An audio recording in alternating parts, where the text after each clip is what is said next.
नमस्कार दोस्तों, एक बार फिर से आपका बहुत बहुत स्वागत है आपके अपने YouTube चैनल जॉब्स क्रैकर पे। So we are again ready with the series 4 of vocabulary. This is the fourth consecutive day that we are doing this series, and please do not forget to subscribe, like and share with your friends. Okay, so here we start. First word of today's is in way. That speaks out as speak or write about something with great hostility.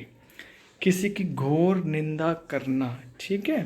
The way you can say कि many politicians nowadays on the international platform are speaking और writing something with great hostility, ठीक है ना, about the Indian government और about their own nation itself. तो इससे मतलब हो जाता है fulminate, declaim, protest, rail, rage, remonstrate, and storm. Example could be like, he liked to inveigh against all forms of academic training. खरी खरी सुनाना। तो ठीक है ना, आपका इसका मतलब आपको पता लग गया क्या होगा, घोर निंदा करना, यानी कि स्पीक और write about something with great hostility, inveigh. Next word, coming to the next word, dissidence. मतलब होता है इनका डिसएग्रीमेंट ओवर अ मैटर, ठीक है, किसी चीज़ में मतभेद होना। सिनोनिम हो जाते हैं इसके contention, disagreement, discordance, disharmony, dispute.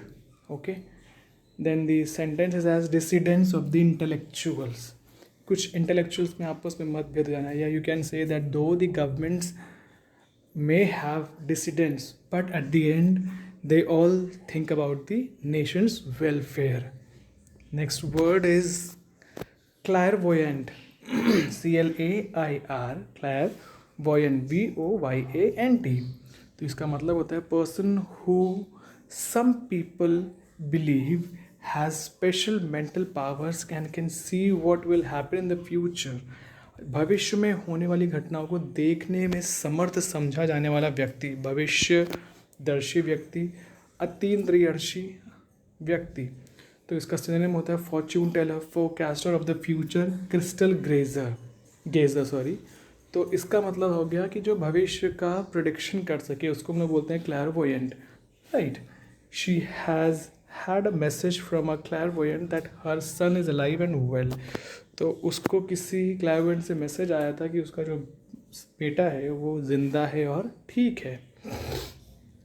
Next word of art is construe. CONSTRUE. Meaning of it is to understand the meaning of something in a particular way. शब्दानुवाद करना, अर्थ करना। Synonym can be like interpret, define, translate, describe, demonstrate, illustrate. Okay, so to understand the meaning of something in a particular way is construe, और इसके antonyms हो सकते हैं misunderstand करना, कंफ्यूज करना, ऑब्सक्योर करना। इसका यूसेज कुछ इस तरह से है, डिफरेंट लॉयर्स में construe the same law differently. तो हर जो अलग अलग लॉयर्स होते हैं, though they can have different meanings of the same law differently. अगला शब्द है हमारा seminal. Strongly influencing later developments, यानी कि अत्यंत प्रभावशाली, लाभदायक, ठीक है। इसका आपका मतलब सिनोनिम्स क्या हो सकते हैं, influential, determinative, controlling, important, significant. और उसका जो एक यूसेज हम आपको बता दें, his book on special policy prove to be seminal, very strongly influenced and later developments work. Antonyms can be like inessential, minor, unsubstantial, मतलब बिना किसी essential के, किसी मतलब की नहीं होना चाहिए, तो उसको हम लोग बोल देंगे इनएसेंशियल। तो उसका ऑपोजिट क्या है, सेमिनल, मतलब जो कि स्ट्रांगली इन्फ्लुएंस करे लोगों को। Okay, next is rapacious, RAPACIOUS। Meaning is aggressively greedy और ग्रास्पिंग, बहुत अधिक लालची होना। Synonyms could be greedy, acquisitive, ferocious, voracious. Antonyms could be satisfied, generous, temperate, मतलब जिसकी भूख कभी ना ख़त्म हो वो हो जाता है रैपाशियस, और जो बेचारा सहनशीलता हो जिसके अंदर, ठीक है।